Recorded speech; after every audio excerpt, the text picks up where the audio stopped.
بقولك ايه، ام زمانها جايه دلوقتي، عايزك تفرجي وشك ده، مش تبقي منكده عليا وتنكدي على امي كمان وتشيليها الهم. ما انا فردة يا اخويا اهو. ايه اجيب مكة واكويه عشان تتبسط انت وامك؟ يا وليه حرام عليكي، انت لسانك عامل زي المبرد ليه كده؟ ما هو كده، اللي يعيش معاكو لازم لسانه يبقى زي المبرد. طيب يا ستي معلش. ولا عليه يا اخويا. السلام عليكم. ازيك يا اما؟ منورة يا حماتي. لا يا اختي، ده نور اللمض ال20 لمبة اللي مخليه يا ابني يشتريهم بفلوسه.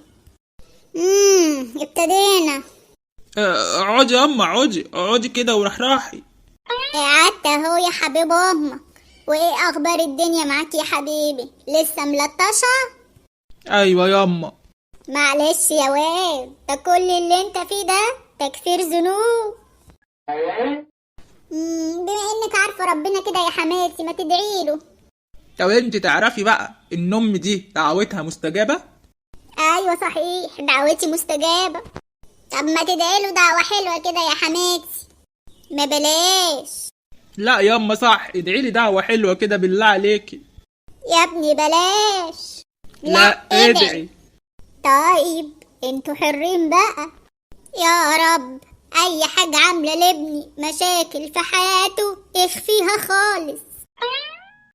هو انا مش قلت لها بلاش؟ يا سلام ياما، كانت فين الدعوة دي من زمان؟